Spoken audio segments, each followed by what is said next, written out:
Some people think libraries are just, quiet buildings filled with old books, Okay. or even that reading is, well, let's just say, not for everyone. Welcome to Daily English Practice, Listen and Speak, and welcome to our deep dive into the surprisingly dynamic world of libraries.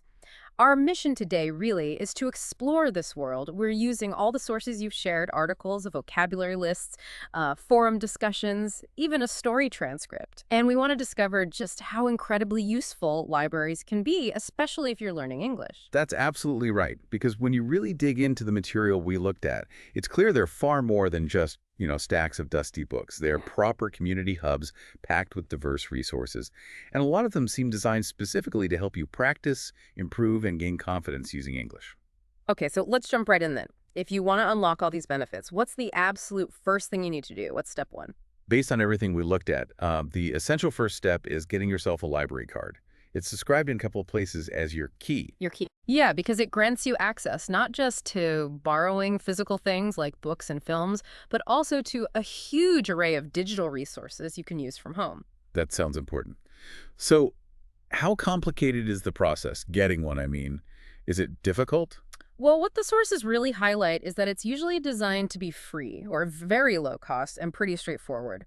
You typically apply right there at the main service area, often called the front desk or the circulation desk. Okay, the circulation desk. Right. And you'll generally need to show some identification, something with your photo, and also proof of where you live, like a utility bill or something. Proof of address. Okay, that makes sense. So say you walk up to that desk. What's a simple way to ask about signing up in English? You can just say something direct like, "Can I sign up for a library card, please?" And if you're curious about costs, though, like I said, many public libraries are free. It's perfectly fine to ask, how much does a library card cost? Okay. The sources also mention a really common situation. You get there, all ready to borrow something, and oops, you realize you left your card at home. Happens to the best of us. Exactly. Don't panic. Just explain, I forgot my library card. Staff are usually very understanding. All right, so library card in hand, you step inside. And suddenly it hits you, wow, libraries can be genuinely huge spaces. All those shelves.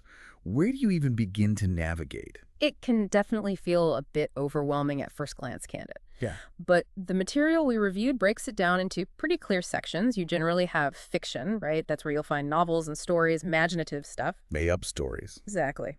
Then there's nonfiction, which covers basically everything that's true. History, science, biographies, how-to guides, you name it. And there's almost always a dedicated children's section. One source mentioned this is sometimes abbreviated JDL, maybe for Junior Department Library or something similar, focused on younger readers. Okay, JDL for the kids' books. Good to know. And within that section, I saw a mention of dual language books. What are those about? Yes, those are a fantastic resource, especially highlighted for English learners. You often find them in the children's section, but sometimes elsewhere too. These books basically have the story written in English, maybe on one page, and then another language right there on the facing page. Oh, that's clever. It's a great way to read along and really build comprehension by comparing the two versions side by side. Okay, so you're in the right section, maybe nonfiction, but how do you find a specific title or author? You don't have to just scan every single shelf, do you? Oh gosh, no. Thankfully not. That's what the catalog is for. Think of it like the library's complete inventory list. You can usually access it on computers inside the library, or often online from home before you even go. Right. Online access is key. Definitely. And you search using the title of the book, the author's name, or maybe by a subject or some keywords related to what you're interested in, like gardening or World War II history. And what does the catalog actually tell you once you find the item? This is the crucial bit. It gives you the call number. One article we looked at described the call number perfectly, I thought. It called it the address of the book on the stacks. The stacks being the actual shelves. Exactly, the rows and rows of shelves. The call number uses a system, often Dewey Decimal or maybe Library of Congress, to tell you precisely where on those miles of shelves your book is located. Like GPS for books. I like that. Pretty much. But what if you're, staring at the call number, looking at the shelves, and you just can't figure it out? Where you're trying to find the catalog computer in the first place? This is where the human element is so important and something the sources really emphasize. Library staff are there to help you. Don't feel shy about asking. You'll find librarians or other staff, usually at the circulation desk, that's where you check books out. And sometimes there's a dedicated reference desk for research help or more general questions. And they're generally happy to help. Genuinely, yes. The sources suggest they really are. Okay, so what kind of questions could you ask them in English? What are some useful phrases? Oh, plenty for practical ones. Could you help me find this book? That's a direct way if you have the title or call number. Or where is the fiction on fiction children section to just find your way around? Basic navigation, yeah. Right. Or do you have any books on subject? If you're researching a topic like, say, learning guitar, I'm looking for books by author's name if you like a specific writer. You can also ask, where's the reference desk? If you need that specific help. Or even, do you have a map of the library? Some large libraries actually do. A map. That could be useful. The key insight here, really, is that the staff are a primary resource, and talking to them is great low-stakes practice for English learners. That's a really great point. They're there to help, and just talking to them is practice. Okay, so you've successfully navigated the stacks, found the book using your call number. How do you actually take it home? Right. You head back to the circulation desk. You simply present the book or books and your library card. The common phrases are pretty simple. I'd like to borrow this book, please. Or maybe more casually, I'd like to check these books out. Check these out. Got it. They'll scan the book's barcode number, that stripy code, and your card, and that links the item to your account. And then the clock starts ticking. You have to bring it back, of course. How long do you usually get to keep it? Yes, it has a due date. That's the deadline for returning the item. You can ask, how long can I keep this book? Or when is the due date for this book? What we saw consistently in the sources is that the standard loan period is often around 2 weeks, but it can vary depending on the library or even the type of item. DVDs might be shorter, for example. 2 weeks seems pretty standard. Okay, but what if I'm reading a really long novel and just can't finish it in time? Am I stuck? Good news there, you can usually renew it. Renew? Yeah, it just means extending the due date, giving you more time. You can often do this in person at the desk, or many libraries let you do it online through your account, sometimes even by phone. Oh, online renewal is handy. Definitely. Yeah. A simple phrase to use is, can I renew this book for another 2 weeks? Checking your account online is also just a good habit, to see what you have checked out and when everything's due. Makes sense. And when you are finally done, how do you actually return everything? There are usually a few convenient ways mentioned in the sources. The simplest is just handing it back to the librarian at the circulation desk when you're visiting. But libraries also commonly have drop boxes. Drop boxes. Yeah, these are often like slots built into the outside wall of the building, so you can return books even when the library is closed. Some places even have drive-through drop boxes. Wow, drive-through returns. Yeah. Or you might just find an indoor drop box near the entrance.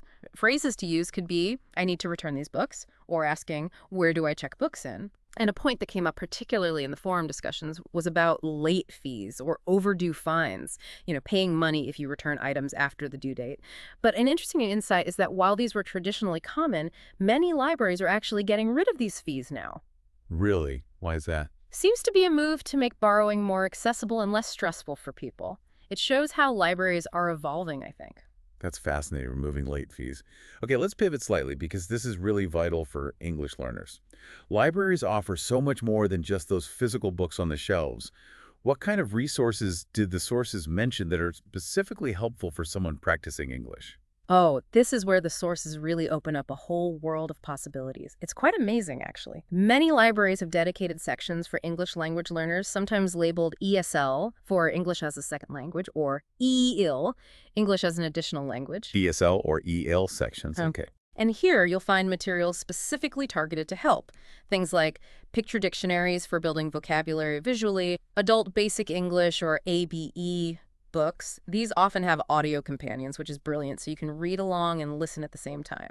Great for pronunciation and rhythm. Read and listen. Nice. Yeah.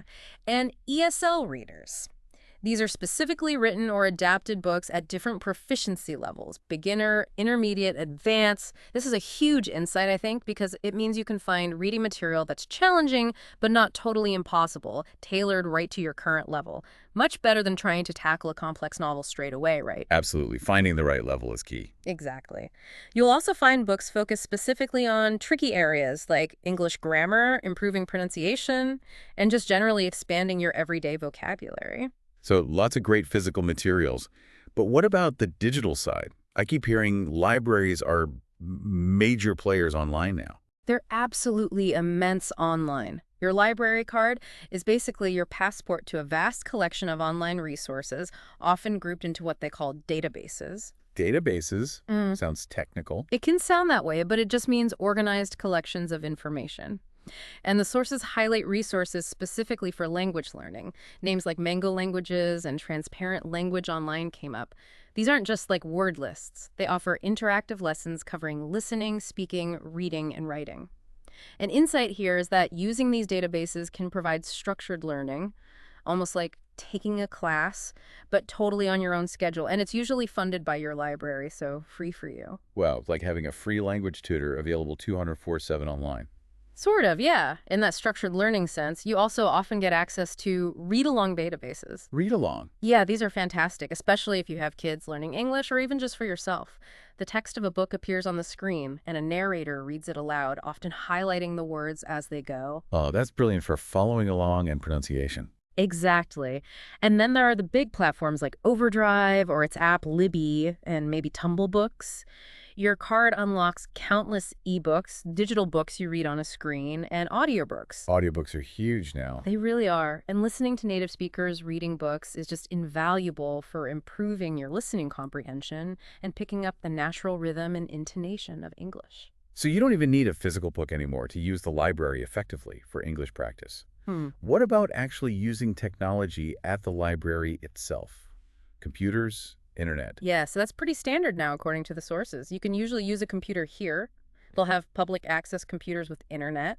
You'll likely need your library card number and maybe a PIN to log in. Okay, need the card to log in. Right. And free Wi-Fi is almost universally available if you bring your own laptop or phone. You can also usually ask about printing documents, maybe making photocopies, and sometimes libraries even offer things like using a fax machine. Or you can borrow headphones if you want to listen to audio on their computers without disturbing others. So, lots of tech access. Beyond the resources and tech, do libraries offer any kind of programs or events that would be good for English learners to attend? Oh, definitely. They really are community hubs with active calendars. Libraries host all sorts of events and programs. The sources mention things like story time for children, which is actually great for adults learning English, too, listening to simple language and seeing the pictures. That's a good tip. Yeah. They often have workshops on various topics, sometimes even language-specific classes or conversation groups. And importantly, many have book clubs or discussion groups. These are fantastic, usually low-pressure opportunities to practice speaking English with other people in a relaxed, friendly setting. That sounds like ideal real-world practice. How do you find out about them? You can easily ask staff, are there any upcoming events, or do you have a schedule of workshops or programs? Yeah. Often they have flyers or info on their website, too. Great. Any other maybe surprising services that popped up in the sources? Yeah. Things people might not expect? Yeah, a few interesting ones. Libraries often have dedicated study rooms you can book if you need a really quiet space to focus, away from the main areas, or just general quiet zones. There's something called Interlibrary Loan, IL for short. That's a service where if your local library doesn't have a specific book you need, they can often borrow it for you from another library in the system. Oh, so you're not limited to just your library's collection. Exactly. It expands your options hugely. They also sometimes offer things like genealogy resources for researching family history, meeting rooms you can book for groups, and maybe even proctoring services where they supervise you taking an exam for a course. Wow, that's quite the range of services. Okay, before we wrap this up, let's just quickly highlight a few of those key English words and phrases. Again, the ones you'll definitely hear or need when you visit a library. Absolutely. Good idea. We've covered a lot. But focusing on the essentials. Library card, that's your key, remember. Circulation desk, the main hub for borrowing and returning. Call number, that crucial address that tells you where to find a book on the stacks, which are just the shelves. Stacks equals shelves, got it. Right. Due date, the day your borrowed item needs to come back by. And the action word renew, if you need to extend that due date. And of course, knowing the difference between fiction, which is stories, and nonfiction, which is factual stuff. And thinking about that story transcript you mentioned earlier, it captures the feeling of being in a library too, doesn't it? Using words like huge to describe the size, or maybe comfy for a nice armchair you find to read in, or evocative phrases like stepping into a new world when you enter. seeing all those possibilities. And simple action phrases like pick up a book from the shelf. These are all part of the English you'll use and hear there. Exactly. It's not just about the official library jargon, but the everyday language that brings the space to life. So after diving into all these different sources, the articles, the forum chats, the vocab lists, that story, why does all this matter so much for you, the listener who's learning English? What's the big takeaway? Well, what becomes crystal clear when you look across all the material is that libraries are these incredible, often completely free resources, and they seem specifically designed, at least in part, to support learning of all kinds. For English learners specifically, they offer structured materials like those ESL readers or the online language courses that can really guide your practice effectively. Structured learning, yeah. Plus, they provide just abundant, low-pressure practice opportunities, whether it's through reading physical books, listening to audiobooks, using those read-along databases, or even just attending a children's story time. And critically, they offer real-world interaction and speaking practice, simply by asking staff for help or maybe joining a program like a book club or a conversation workshop. Interaction. Exactly. It's a practical, supportive, and incredibly rich environment to build your confidence and fluency using English in authentic, everyday situations. One forum poster actually described their library as their English gym, which I thought was a great way to put it. An English gym. I love that. Me too. So yeah, we've really taken a deep dive into the world of libraries and the practical English you can use there, pulling all those insights from the materials you shared. And it's just evident they are these vibrant, evolving community resources packed with opportunities, certainly far, far from just being quiet rooms filled with old books. Absolutely. The sheer range of resources available specifically for English learners, both physical and digital, is genuinely impressive once you actually start looking. Which, raises an important final question for you to consider. Given how much libraries clearly offer besides just the physical books and the services everyone kind of knows about, what unexpected, perhaps incredibly valuable resource, maybe specifically for language learning, or even just general knowledge or skill building, might your own local library be hiding? Something you don't even know about yet? That is a really thought-provoking question. Yeah. And I suppose the best way to find out is to take what you've learned in this deep dive and actually put it to use. Explore your local library's website, maybe pop in for a visit. You might be very surprised at the hidden treasures and opportunities waiting just for you.